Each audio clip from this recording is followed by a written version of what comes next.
Hi, my name is Mrs. Nova. I'm going to do a quick number talk about soccer. Does anybody ever play soccer out there? My kids play soccer a lot, and they use these cones. Let me show them to you. These cones right here. So the other day we'd cleaned up and we put these cones into one big pile. And my little kindergartner, my 5-year-old, was like, "Hey, Mom, there's 24 cones." And I was like, "Oh, cool, that's awesome." And she's like, "Hey, can I put them in some piles?" And I was like, "Sure." So she put them all in one pile. And she's like, "Look, Mom, I made one pile." I was like, "Awesome. Do you think you could make other piles with exactly the same amount in each pile?" And she's like, I'm not really sure. So I want to pause the video and I want you to think about, could you break up these 24 soccer cones into piles of equal piles so that there's no leftovers and so that the piles are exactly the same? So think about that. And then I want you to be thinking about how many different combinations can you make? Okay, so try to organize your thoughts if you can. All right, pause the video, think about that.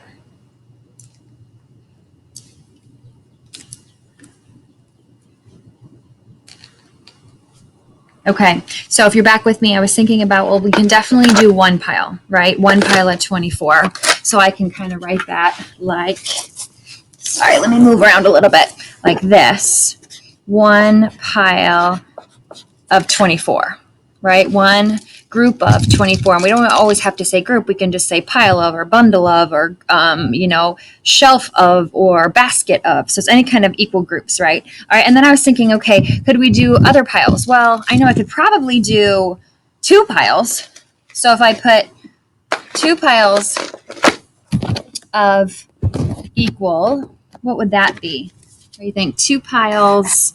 And then I was trying to think, okay, 2 piles of what could give you 24? Oh, 12. And I'm sure you guys thought of that, right? So we could put them in one pile, we can put them in 2 piles. And then I wanted to keep thinking. And then I don't know about you guys, but my brain kind of went crazy like, oh, well, I know, for instance, 6, right? So 6 times 4. So I could put them in 6 piles.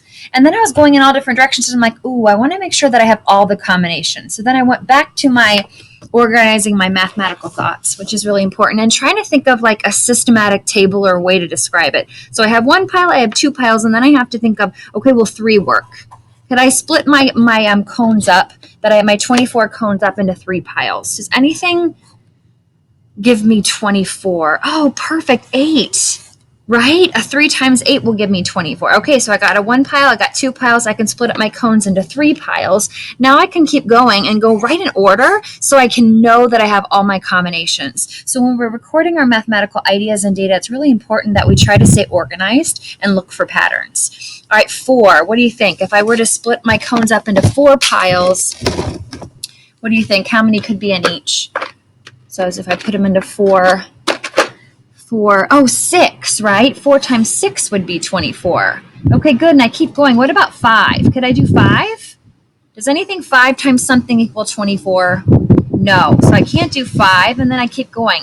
And then I can keep going to 6 piles. Okay, if I wanted to split this up into 6 piles rather than 4 piles. Oh, wait.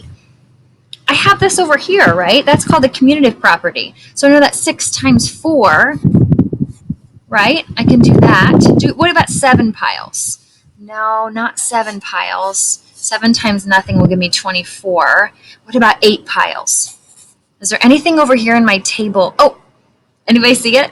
Right here, right? That commutative property. 8 piles with 3 in each, right? So the number in each pile is getting smaller, but my number of piles is getting bigger. And I can keep going and going. And then once I have all my combinations, right, I can think about 9. No, nothing gives me 24. I could think about 10. No, nothing gives me 24. 11. No. 12. Ooh, it's right over here. So I could do back to my 12. My 12 times 2. And then I can finally, if I want to, put all of these cones into piles of 1. That would be kind of crazy. But I would have 24 of them. 24 piles of just 1. Right? And so what we did today is just talk about the different combinations of 24. And a really important thing to remember is we just figured out the factors of 24. And we did it by thinking about the reality of putting things in equal piles and keeping a systematic list when we think about math. All right, you guys have a wonderful day. This was just a fun way to think about soccer and